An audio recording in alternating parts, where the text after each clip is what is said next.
Level 1, the recruit. You don't start at Wagner. Nobody does. Wagner selects from the discarded, the desperate, and occasionally the dangerous. It draws from the wreckage of the Russian military, from prisons, from unemployment lines in Rostov and Voronezh, from men who fought in Chechnya and came home to nothing. It draws from soldiers who were good at war and found that peace had no use for them. You might be a former contract soldier, a contractnik, who served 2 tours in the North Caucasus and returned to a one-room apartment and a state pension that doesn't cover heat in February. You might be a convict. Beginning in 2002, Wagner's founder personally toured Russian penal colonies, offering commutation of sentence in exchange for 6 months of combat in Ukraine. Murder, rape, armed robbery, the charges didn't matter. The offer was the same: 6 months, survive, and you walk free. Sign here, you sign. Or you don't sign, and you're a former sergeant from the 58th Combined Arms Army who heard about Wagner through a friend of a friend, a referral system that functions like a shadow recruiting network because Wagner has no official existence. It is not registered with the Russian state. It has no legal charter. Its fighters carry no insignia that identifies their employer.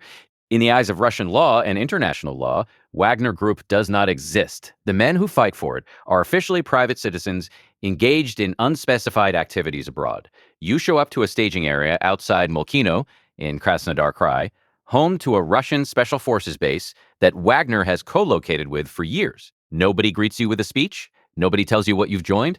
You are handed a contract, shown your pay rate, and told to be ready to move. The pay is the point. Depending on the contract period and deployment location, Wagner fighters have earned between 100,000 and 240,000 rubles per month, 3 to 8 times what a regular Russian army soldier makes. In combat zones, the bonuses are real. Confirmed kills generate additional payments in a system that is mercenary in the most literal and unambiguous sense of the word. You are here because war is the only economy that has ever paid you fairly. Level 2, basic training and processing. Wagner's training pipeline varies depending on where you came from and where you're going. For former military, it is compressed and brutal. For prison recruits, it is shorter than it has any right to be. Men who had not held a weapon in years were reportedly sent to the front in Ukraine after 2 weeks of field preparation. Some of them did not survive their first engagement. The organization calculated that this was acceptable. For experienced fighters, the training is more serious. At Molkino and at facilities in the Lipetsk region, Wagner has run programs that mirror Russian Spetsnaz preparation. Land navigation, ambush tactics, weapons handling across a range of Soviet and post-Soviet systems, urban combat fundamentals. The cadre are mostly veterans of Russian airborne and special operations units who found Wagner more lucrative than state service. You zero your weapon. You run contact drills. You learn the radio procedures. You are told, in terms that leave no room for misinterpretation, that Wagner operates by different rules than the Russian military. Different rules means no courts-martial, no military prosecutors, no chain of accountability that connects to Moscow in any way that a lawyer or a journalist could trace. On the battlefield, commanders have authority that Russian military law would never permit. Discipline is immediate and physical. Desertion in the face of the enemy has been punished with execution, filmed and distributed internally as a message to others. You file this away. You do not ask questions about it. Men who ask too many questions before they've earned the right to ask them tend not to thrive in environments like this. You are assigned a unit. You are given your kit. You are told where you're going. Level 3, first deployment. For most of Wagner's operational history before Ukraine, first deployments went to Syria, Libya, Mali, the Central African Republic, Sudan, or Mozambique. Africa and the Middle East were the proving grounds. The contracts with host governments that brought Wagner in were negotiated at the highest levels of the Russian state, through back channels and intelligence services and the kind of diplomatic arrangements that don't appear in foreign ministry press releases. In Syria, beginning in 2015, Wagner fighters were doing what Russian troops officially could not do: taking ground, holding oil fields, fighting the Islamic State and anti-Assad rebel groups in conditions that the Russian military wanted no formal connection to. The Russian government denied any involvement. Wagner fighters who died in Syria were buried quietly, their deaths attributed to other causes, their families handed cash and silence.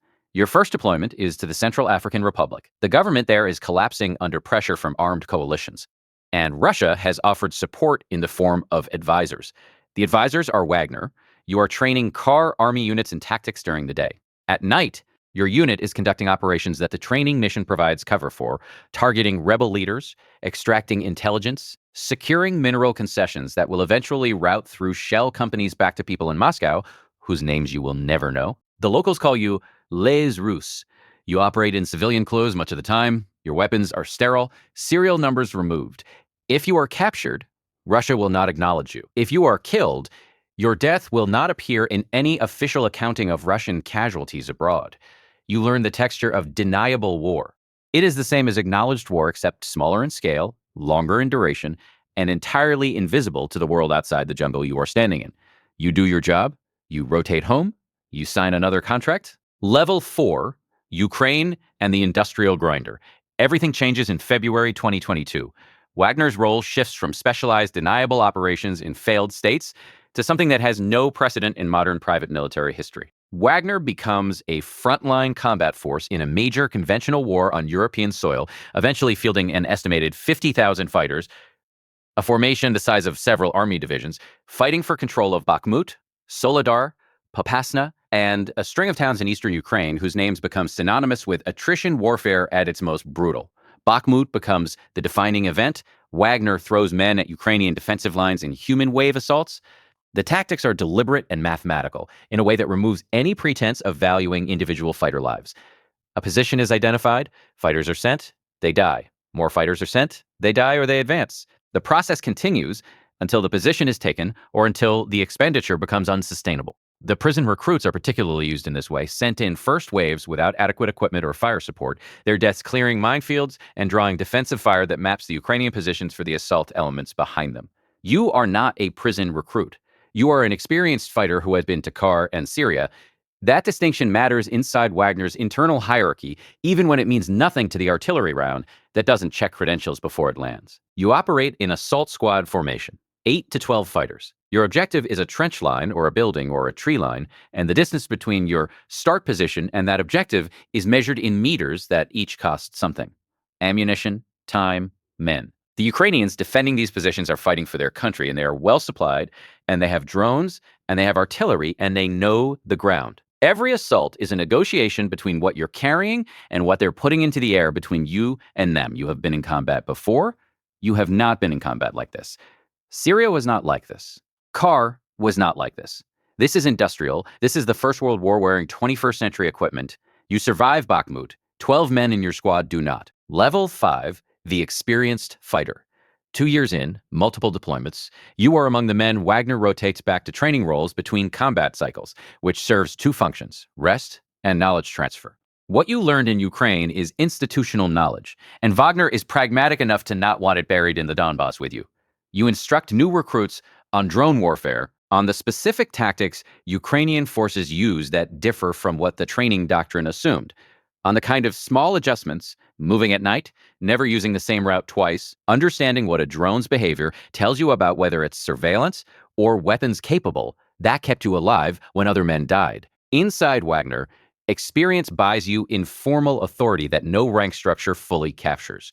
Wagner's hierarchy is real, but it operates on a parallel track to formal military structure. Squad commanders, platoon equivalents, company-level leadership, these exist. But the men who carry weight inside units are the men with the most time in the field who brought people home. You become one of those men. Your body has begun recording the costs. Shrapnel fragment in your left shoulder, too close to a nerve cluster to remove. Hearing loss in your right ear from a building collapse in Soledar. A sleep problem that is not a problem you will name because naming it requires a vocabulary for weakness that your environment has never supplied you with. You function, you train, you deploy again. Level 6. Squad and platoon commander. You run fighters now, 12 men. In an operation with actual military structure, this would be called a squad leader role. In Wagner, the titles are less formal, but the responsibility is identical and the accountability is more severe. You receive targeting information from the intelligence cell, a building, a grid coordinate, a vehicle route, a commander in an opposing formation whose removal is the objective. You translate that information into a plan. You brief it to your men, you lead the execution. What this requires, you have discovered, is a particular kind of compartmentalization that is different from bravery. Bravery is doing something despite fear. Compartmentalization is the ability to continue processing tactical information, angles, cover, movement timing, communication, in an environment where your nervous system is generating constant emergency signals, and to act on the tactical information rather than the emergency signals. It is a skill It can be trained. You have trained it, and you are good at it. The decisions you make at this level have weight. Who goes first through a door? Which route exposes the fewest men to the most fire? When to push and when to consolidate. These calls will be reviewed afterward, not by lawyers, but by survival rates. The men who lived will remember what you decided. The men who didn't will not. You carry the dead the same way you carried them as a private. They accumulate differently now. When you were one man among 12, the loss was beside you. Now, the loss is because of you or in spite of you, which is harder. You made the right call, and a man died anyway. That equation doesn't resolve cleanly regardless of how many times you run it. You are 31 years old. You look 40. Everyone at your level looks 40. Level 7. Middle Command and the Wagner ecosystem. By 2023, Wagner has become something that outgrows the category of private military company. It is operating in 8 African countries simultaneously. It has an information warfare division, a troll farm with connections to the Internet Research Agency, a logistics infrastructure that stretches from St. Petersburg to Bangui to Bamako. It is extracting gold from Car, oil concessions from Libya, security contracts from Mali that include protecting mining operations for Russian state companies. You are a middle commander now, responsible for Wagner's footprint in a specific region of an African country. Your official role is advising the host nation's security services. Your actual role is managing a portfolio of Wagner's interests, operational, economic, political, in a theater where the host government's survival is partly contingent on Wagner's continued presence. This is a different job than the one you signed for. You are not a soldier in this capacity. You're a proconsul, a representative of Russian interests wearing civilian clothes in the capital of a failing state, attending meetings with ministers who need you more than you need them. You are effective at this because the skills transfer more than you expected. Reading a room during a hostile meeting with an armed man across the table is not structurally different from reading a room during a meeting with a government minister who resents your presence but cannot afford to show it. Both require the same stillness, the same patience, the same ability to identify what the other person actually wants and what they're pretending to want. You think sometimes about the gap between who you are now and who you were at Molkino signing your first contract. You cannot find the distance. Level 8, the Mutiny and what follows. June 2023. Yevgeny Prigozhin, Wagner's founder and the man whose voice defined the organization's identity across years of propaganda videos and furious telegram dispatches, launches an armed mutiny against the Russian military high command. Wagner units move from Ukraine toward Moscow, advancing along the M4 highway. Russian National Guard units stand aside or are overrun. The column reaches Rostov-on-Don and occupies Southern Military District headquarters. The column continues north. You are in Africa when this happens. You watch it on your phone, in a compound outside a city you cannot name, in a country that is watching carefully because its relationship with Russia, and with Wagner specifically, depends entirely on the coherence of the organization you serve. The mutiny ends in 36 hours through a deal brokered by Belarus. Prigozhin agrees to stand down. Wagner fighters return to their positions. The column turns around. 2 months later, Prigozhin's plane falls out of the sky over Tver Oblast. All passengers die. No credible explanation involving mechanical failure is offered or believed. Wagner is absorbed. The organization that does not officially exist is reorganized into structures more directly controlled by Russian military intelligence. The Africa Corps, as some elements are rebranded, continues operations in Mali, Niger, Burkina Faso, Libya, Car, and Sudan. The personnel remain. The structure changes. The work continues. You serve the new structure because the alternative is not a thing you can name clearly, and because Africa is where you are, and because what you do here is what you know how to do. You do not discuss Prigozhin. Nobody does. Level 9, the senior operator and the shadow state. You have been in this world for a decade now. You have operated in 4 countries across 2 continents. You have been in more engagements than you have kept count of, because counting is a habit of people who intend to stop. At your level, you are part of the connective tissue between Russian state interests and the deniable mechanisms that serve them. You know which Russian oligarchs have stakes in the mining operations Wagner secures. You know which intelligence officers from the GRU interface with Wagner field commanders. You know the geography of Russian influence in sub-Saharan Africa in more granular detail than any analyst in any Western intelligence service. Because you have been on the ground in places where analysts look only at satellite imagery. This knowledge is currency. It is also a liability. Men at your level tend to have three futures. They continue working in the system indefinitely, which suits them because the system is the only world they fully understand. They are absorbed into Russian state structures, GRU, FSB, foreign ministry adjacents, in roles that technically civilianize them, but operationally change very little. Or they exit and manage the knowledge they carry with the same careful silence they have applied to everything else. The men who talk are extremely rare. The incentive structure is clear and has been made clear in ways that leave no room for misreading. You do not plan to talk. You were never a man who talked. Level 10. The cycle. Right now, in a penal colony outside Chelyabinsk, a man is sitting in a cell with 17 years left on a sentence for armed robbery. He is 33 years old. He was a sergeant in the motorized rifle troops before the conviction. He knows weapons. He knows discipline. He knows how to be cold in the way that institutions make you cold. A man in civilian clothes is walking the corridor. He stops at the cell. He makes an offer. 6 months in a combat zone, legal discharge upon completion, a pay rate that is more than he has ever earned legitimately. The man in the cell has thought about this moment. Not this moment specifically, but the category of moment. The choice between the certain misery of years remaining and the uncertain outcome of something that might kill him but might not, and would at least be a different kind of misery. He does not know what Wagner is, not fully. He does not know about Bakhmut or what happens in the tree lines outside Soledar or the men who went in first waves to drop fire.